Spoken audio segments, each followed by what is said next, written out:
নমস্কার বন্ধুরা। বিভিন্ন সময়ে শেয়ার মার্কেট কারেকশন বা ফল হওয়া সত্ত্বেও মিডিয়াম টু লং রানে ওয়েলথ ক্রিয়েশনের সবচেয়ে ভালো উপায় মিউচুয়াল ফান্ড বা ইনভেস্টমেন্ট থ্রু মিউচুয়াল ফান্ড। এটা আমরা আজকে প্রায় প্রত্যেকেই বুঝেছি বা বুঝতে পারছি, কিন্তু মিউচুয়াল ফান্ড থেকে সবচেয়ে বেশি বেনিফিট ডিরাইভ করতে পারা থেকে আমাদের কিছু ভুল বা কমন মিস্টেক সেগুলো বাধা দেয়। সেই কমন মিস্টেক বা ভুলগুলোই আমরা আজকে আলোচনা করব। তো প্রথমেই আমি বলবো যে ভুলটা আমরা করি সেটা হচ্ছে not starting investment early enough, অর্থাৎ ইনভেস্টমেন্ট শুরু করতে দেরি করা। আমরা পড়াশুনো করি এবং পড়াশুনো করার পর প্রত্যেকেই আশা করি একটা ভালো চাকরি পাবো বা ভালো একটা ব্যবসা করব, যেখান থেকে আমরা অ্যাক্টিভ ইনকাম করতে পারবো। তো এই অ্যাক্টিভ ইনকামকে কাজে লাগিয়ে প্যাসিভ ইনকাম করার জন্য, অর্থাৎ ওয়েলথ ক্রিয়েট করার জন্য মিউচুয়াল ফান্ডে ইনভেস্টমেন্ট খুব শুরুর দিক থেকে করা উচিত। কেন এই কথা আমি বললাম, তার কারণ হচ্ছে যে মিউচুয়াল ফান্ডে ইনভেস্টমেন্ট যদি আমরা খুব প্রথম থেকেই করি, অর্থাৎ কর্মজীবনের খুব শুরু থেকেই আমরা করি, তাহলে মিউচুয়াল ফান্ডে ইনভেস্টমেন্ট গ্রো করার জন্য যথেষ্ট পরিমাণ টাইম আমরা দিতে পারবো। তো টাইম কেন দরকার হয় মিউচুয়াল ফান্ডে গ্রো করার জন্য? তার কারণ হচ্ছে মিউচুয়াল ফান্ডে ইনভেস্টমেন্টে কম্পাউন্ডিং বলে একটা শব্দ আছে, অর্থাৎ যাকে বাংলা তর্জমা করলে দাঁড়ায় চক্রবৃদ্ধি হারে সুদ। তো এই কম্পাউন্ডিং এর এফেক্ট আমরা পেতে পারি যদি আমরা ইনভেস্টমেন্টকে বেশি সময় দিই। তো বেশি সময় দিতে হলে অবশ্যই আমাদের এই ইনভেস্টমেন্ট অনেক আগে শুরু করতে হবে। তো আমার এক্সপিরিয়েন্স থেকে, খুব অল্প সময়ের এক্সপিরিয়েন্স নয়, 2008 থেকে আমি শেয়ার মার্কেটে বা মিউচুয়াল ফান্ড মার্কেটে রয়েছি। তো আমি দেখতে পেয়েছি যে যারা কর্মজীবনের শুরু থেকেই ইনভেস্টমেন্ট করেছেন মিউচুয়াল ফান্ডে, অর্থাৎ একটু বেশি সময় দিয়েছেন মিউচুয়াল ফান্ডে ইনভেস্টমেন্ট গ্রো করার জন্য, তারা কিন্তু খুব সাকসেসফুলি ওয়েলথ ক্রিয়েট করতে পেরেছেন। কেন না, এই পাওয়ার অফ কম্পাউন্ডিং তাদের ফেভারে কাজ করেছে। 10-15 বছর 20 বছর যত সময় দেওয়া যাবে বেশি, তত মিউচুয়াল ফান্ডে ইনভেস্টমেন্ট গ্রো করবে। তো সেকেন্ড পয়েন্ট আমি যেটা বলবো যে not giving time to investment to grow, অর্থাৎ ইনভেস্টমেন্টকে যথেষ্ট পরিমাণ সময় দিতে হবে গ্রো করার জন্য।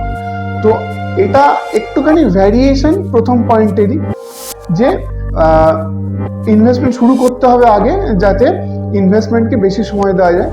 তো এখানে সেই কথাটাই বলা রয়েছে। আমি সংক্ষেপে একটা ছোট উদাহরণ দেবো এই ইনভেস্টমেন্টকে টাইম দিলে গ্রো করার ব্যাপারে।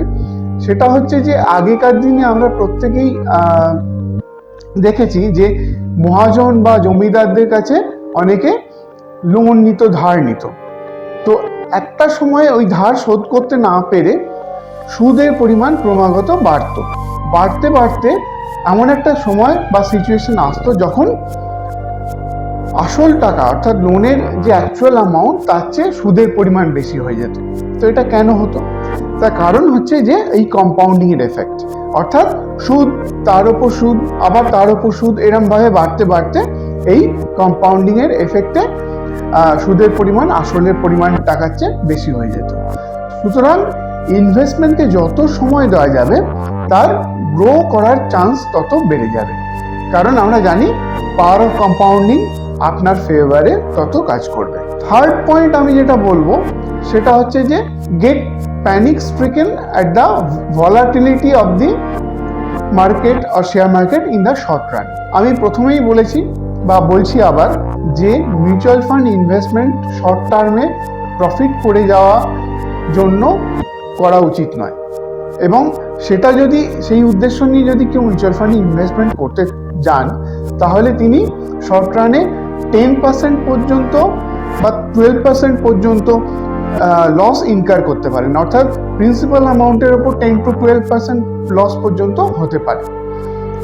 সুতরাং তারা যদি সেই সময় 10% 12% লস করে বেরিয়ে যান মিউচুয়াল ফান্ড থেকে, তাহলে তারা মিউচুয়াল ফান্ডের নামে বদনাম করবেন এবং বলবেন মিউচুয়াল ফান্ড সহি নেই হ্যায়, এবং যেটা অ্যাকচুয়াল সিনারিও নয়। সুতরাং মিউচুয়াল ফান্ড ইনভেস্টমেন্ট সবসময় মিডিয়াম টু লং রানের জন্য, কারণ short run volatility, short run fall, market correction এগুলো হবেই, এগুলো inherent nature of share market এবং মিউচুয়াল ফান্ড। সুতরাং এগুলো যারা বিয়ার করতে পারবেন না, এই সিচুয়েশনগুলো শর্ট রানে ভলাটিলিটি, তাদের কিন্তু মিউচুয়াল ফান্ডে ইনভেস্টমেন্ট করা উচিত নয়। সুতরাং আমাদের পেশেন্স নিয়ে একটু মিডিয়াম টু লং রানের জন্য অপেক্ষা করতে হবে মিউচুয়াল ফান্ডে, যাতে আমরা ওয়েলথ ক্রিয়েট করতে পারি এবং একটা ভালো percentage of return, compounding return per year আমরা জেনারেট করতে পারি। তার জন্য ইমপেশেন্ট হলে চলবে না, পেশেন্স নিয়ে লং রানের জন্য মিউচুয়াল ফান্ডে স্টে ইনভেস্টেড থাকতে হবে। এর পরের পয়েন্ট আমি যেটা বলবো সেটা হচ্ছে একটা ভুল যেটা আমরা প্রায় প্রত্যেকেই করি, যে যারা নিজেরা ইনভেস্টমেন্ট করেন, কোনো অ্যাডভাইজার বা কোনো ইন্টারমিডিয়ারি হেল্প ছাড়া মিউচুয়াল ফান্ডে ইনভেস্ট করেন, আমার কোনো আপত্তি নেই, আপনারা করতেই পারেন, কিন্তু মেক শিওর যে আপনারা ইনভেস্ট করার আগে মিনিমাম রিসার্চটুকু করেছেন, যাতে আপনারা নিজেরা বুঝতে পারেন যে কোন ফান্ড, কোন স্কিম ভালো পারফর্ম করেছে এবং করার চান্সেস আছে। এর জন্য শুধু রিটার্ন পার্সেন্টেজ দেখলে হয় না, বিভিন্ন রিস্ক রেশিওজ যেমন Treynor ratio, Sharpe ratio, Sortino ratio, standard deviation, beta, alpha, এরকম প্রচুর প্যারামিটার রয়েছে যেগুলো একটু হলেও বুঝতে হবে। এগুলো যদি একটু বুঝে আপনারা নিজেরা স্কিম চুজ করতে পারেন, কোনো আপত্তির জায়গা নেই।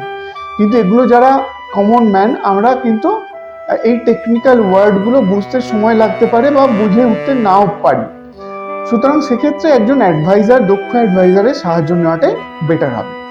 এই পয়েন্টে যেটা বলবো আমি, যে choosing schemes going by the recommendation online, তো আমরা প্রায় প্রত্যেকেই এটা করি যারা নিজেরা ইনভেস্ট করেন। সেটা হচ্ছে যে প্রথমে গুগলে গিয়ে আমরা সার্চ করে দিয়ে দিই যে best equity fund or best diversified equity fund, best flexi cap fund 2025, best large cap mutual funds 2025, এইগুলো দেখে যদি আমরা ইনভেস্ট করি তাহলে কিছু লিস্ট আমরা পেয়ে যাব। কিন্তু এই লিস্টগুলো যদি আপনারা মাইনিউটলি একটু খেয়াল করেন তাহলে দেখবেন যে প্রায় প্রত্যেক বছরই বদল হয়। তাহলে কি প্রত্যেক বছরই ভালো পারফর্ম করা মিউচুয়াল ফান্ডগুলো চেঞ্জ হয়ে যায়? না, তা তো হওয়ার কথা নয়। ভালো মিউচুয়াল ফান্ড স্কিম সেটা বরাবরের জন্যই ভালো বা অনেকদিন পিরিয়ডের জন্য ভালো হওয়া উচিত। তাহলে এখানে ব্যাপারটা কি, এখানে অনেক সময় অনলাইনে পেইড প্রমোশন করা হয় বিভিন্ন স্কিমে, সুতরাং সেগুলো থেকে সতর্ক থাকা আমাদের উচিত বলেই আমি মনে করি। সুতরাং অনলাইনে সার্চ করে টপ মিউচুয়াল ফান্ড স্কিম বেছে নিয়ে ইনভেস্ট করলে আমাদের একটা মস্ত বড় ভুল হওয়ার সম্ভাবনা থেকে যায়। ফার্স্ট পয়েন্ট যেটা আমি বলবো সেটা হচ্ছে যে frequently switching schemes without purpose, অর্থাৎ কোনো নির্দিষ্ট পারপাস ছাড়া আমরা যদি খুব ফ্রিকোয়েন্টলি স্কিমে রিডিম করি, অন্য একটা স্কিমে যাই, সুইচ করি, এই ভুলগুলো আমরা করে থাকি। তো এই ভুলগুলোর ফলে আমাদের কি হয়, এক তো ট্যাক্স বার্ডেন বেড়ে যায়, কারণ শর্ট রানে যদি আমরা এগুলো সুইচ করি বা রিডিম করি তাহলে শর্ট রান ট্যাক্সেশনের প্রশ্নটা এসে যায়, এবং সেটা খুব বেশি এবং সেটা খুব কম পার্সেন্টেজ অফ ট্যাক্স নয় বিভিন্ন ফান্ডের ক্ষেত্রে, বিভিন্ন ক্যাটেগরি অফ ফান্ডের ক্ষেত্রে। তো সেই জন্য কি হয় যে যারা মেনলি এটা হয় তাদের ক্ষেত্রে যারা নিজেরা মিউচুয়াল ফান্ড স্কিম সিলেক্ট করে নিজেরা ইনভেস্ট করেন, কারণ সেক্ষেত্রে তারা কিন্তু নিজেরা কনফিডেন্ট থাকেন না যে আমি যে ফান্ডটা সিলেক্ট করেছি সেই ফান্ডটা ভালো ফান্ডের দিকেই থাকবে, ভালো রিটার্ন পার্সেন্টেজ জেনারেট করবে। এখানে একটা ল্যাক অফ কনফিডেন্স কাজ করে, এবং যখনই আমরা দেখি যে আমাদের ফান্ডটা একটু খারাপ পারফর্ম করছে, হয়তো সেই ফান্ডটা খারাপ নয় আদৌ, কিন্তু একটু খারাপ পারফর্ম করছে দেখেই আমরা কিন্তু সেই ফান্ডটা রিডিম করি বা সুইচ করি অন্য ফান্ডে।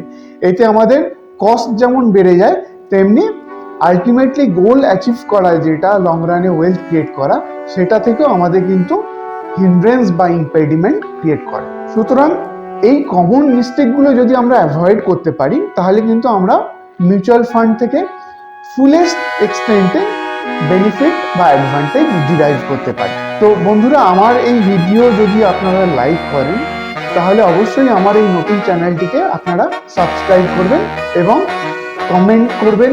যদি কোনো আপনাদের প্রশ্ন থাকে তাহলে সেটা আমাকে জানাবেন। আমি আমার to the best of my knowledge আমি চেষ্টা করব সেই সমস্ত প্রশ্নের উত্তর দেওয়ার বা অ্যাড্রেস করার।